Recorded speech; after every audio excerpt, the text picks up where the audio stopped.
The body keeps the score. The body remembers. My daughter would have been 11, and every year on September 25th, I feel such an aching in my womb, like I was still holding on to my midwife's belly, still saying that maybe my baby did not want to see the light and she did not want me to be a mummy. And then Sylvia Sage was born. Purple as a closed iris, lips blue like mine when I've been playing for too long in the ocean.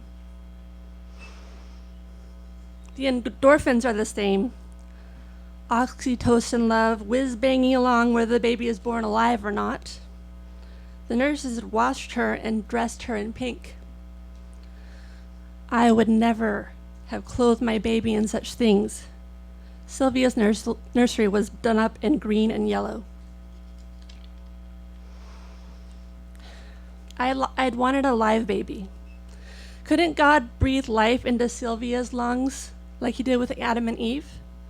Couldn't he say, Lazarus, come forth, and then my baby will be born alive, and all would be as it should be, and the stillbirth dead leaf wouldn't be placed on room 246, and the nurses wouldn't whisper when they spoke of me, and I wouldn't have to be wheeled out of the hospital with a 9-pound comfort cub in my lap while everyone around me had a real live baby.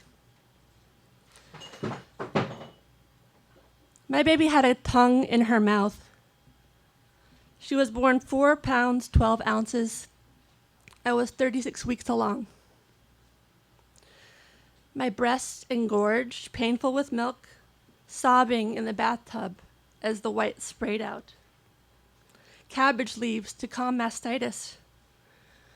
The body remembers. I had a full-on stroke when I was 21, in a coma for 3 days, not knowing how to speak, not be able to move my right side, that kind of stroke. This is how I learned that I have an autoimmune disease that fights against my body on a cellular level. This disease clots my blood, and the clot had been forming for months when it shot from my heart to my brain and cut off air supply. I was in Israel at the time. My parents came and tried to take me back to the States. I knew they would baby me. I didn't need to be babied. I needed to fight to regain my former strength. I stayed in Haifa for the remainder of my year abroad. I came back with an Israeli accent. To prevent further strokes, I began taking a blood thinner called Coumadin.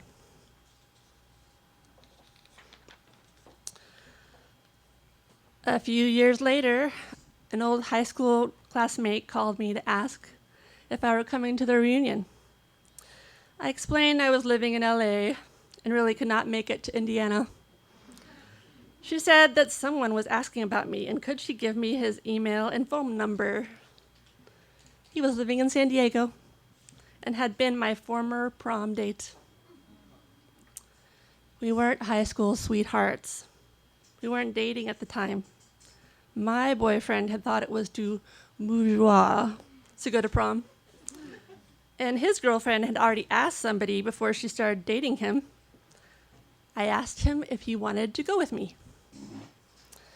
He said, sure, whatever. With his shaved head, his black trench coat. I think I wrote in his yearbook, thank you for reminding me that prom is just a dance. I remembered him, and I guess I had made an impression. We fell in love. I became pregnant, which I didn't think was possible because of this disease. Whoops. My doctors strongly urged me to get an abortion. Although Coumadin had been saving my life, it posed a great risk to the life growing inside me. Coumadin can cause birth defects and stillbirth. I'd been taking it for the first 6 weeks of my pregnancy when all the dividing and multiplying is happening. It's not an optimal petri dish. However, I really wanted this baby that I thought I could never have. I figured that if he or she had fought this hard to be in my womb, then who was I to put a stop to it? It had not been an easy pregnancy. I could not lift my head without vomiting. This wasn't just morning sickness, it was around-the-clock sickness. I tried Reglan, Phenergan, cola syrup. Nothing would help until Zofran, the magical drug that once dissolved in your mouth will keep you from vomiting for 4 glorious hours. After Zofran, I would take walks in the park, commenting on the deep lavender of the jacaranda flowers to my ever-moving baby. How delicate, how fragile, how beautiful. I picked off one flower and set it in my hat. The jacaranda trees are growing just as you are, I said aloud. I imagined the sound waves passing through the water, my baby in suspended animation. They threw me a baby shower with pretty little dresses, quilts, a co-sleeper, diapers made to form a cake. In the back of my mind, though, something was nagging. I had a dream that night before, Sylvia screaming in terror, "Mommy!" Then all was putrid, decaying flesh. She was no more. I read that horrible dreams about the safety of the baby were common in the last trimester, but still felt vaguely depressed. I had checked on the movement. I thought I felt movement. However, at the doctor's appointment the next morning, drink orange juice as I might, the baby was not budging. Loss of weight, the nurse said. No heartbeat, the doctor said. Induction, they said. Go home and prepare.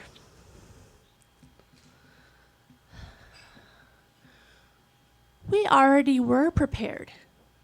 We had taken the childbirth classes, learned how to bathe the baby. In this fractured future, this topsy-turvy world, nothing made sense. My husband's fist pounding on the door brought me back. I would need to have this baby with the knowledge that it was dead already. The nurse had cried with me, the Pitocin drip, drip, dripping. The morning nurse, this never happens to bitches, resolving in my mind that if I were to try again, I would be the bitchiest patient ever. Long labor, knowing the fruitlessness of it, knowing that if my baby did not get out of me, then I would die too. And I wanted to die. Wrapping my arms around my midwife, giving birth into a urine hat. My blood, my baby. The body remembers. The hospital did an autopsy. They found no abnormalities, no reason why my baby should have been born dead. I tried to create them. I had transgressed karmic payback. If I had not eaten that queso fresco, those dirty dozen inorganic strawberries, if we had been married, if I had advocated more, if I had not been on Coumadin. And still I rose. I could make it a muzzy 3 or 4 minutes without realizing that Sylvia was gone before touching again that live wire. We had moved to Fenton Parkway to be across from the Mission Valley Library, so I could take my daughter to story times. Now, when I saw a mother with her infant with his head flopping all over the place, I could feel nothing but jealousy. No one talked to me about it. If she had been born alive, people would have stopped on the street to ooh and ah. I guess people figured I hadn't been attached. People said things. We'll try again in 3 months, said my OB. Maybe it was for the best. Maybe something was wrong. He disciplines those he loves. A friend of my husband's thrust a bouquet of pink flowers into my hand at the hospital. David was so looking forward to his princess. Aren't you over that? 2 weeks after it happened. Very few people say, I'm sorry for your loss, or I'll bring over a casserole. It was nothing you did or didn't do, my friend said. Anger? Take it to God. God can take your anger. And you know what? He is weeping with you, said my pastor. But most people don't want to talk about stillbirth. It's like it's catching. If you talk about it, you'll have that problem too. I researched. It is what I had always done. Other stories, other guides to deal with a grief so overwhelming. I found support groups like Empty Cradle, where I could tell my story.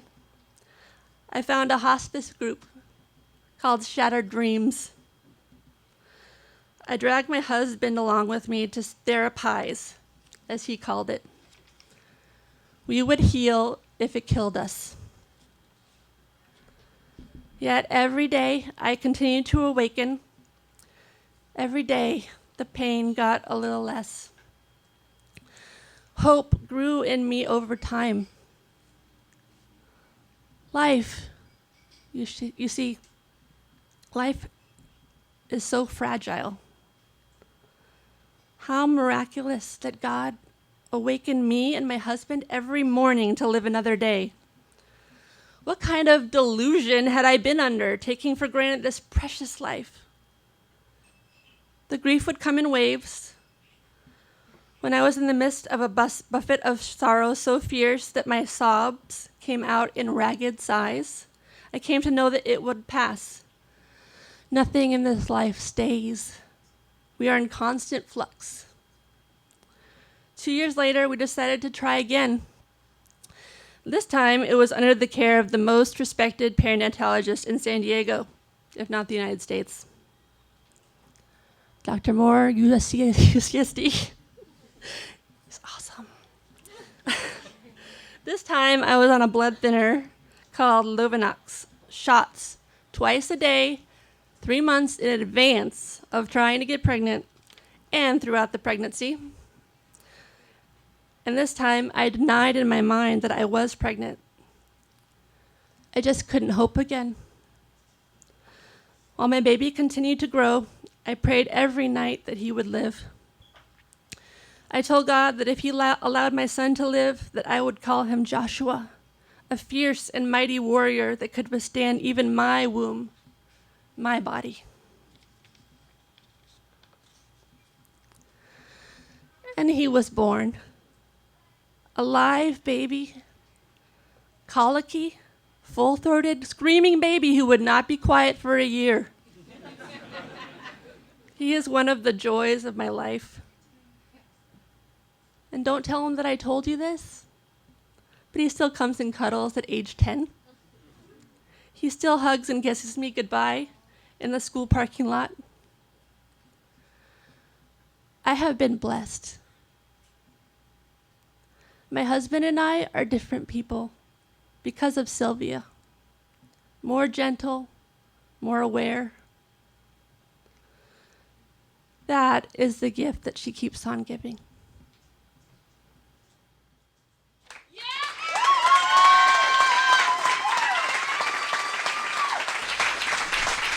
Her first time up here, that's Anna Gasaway.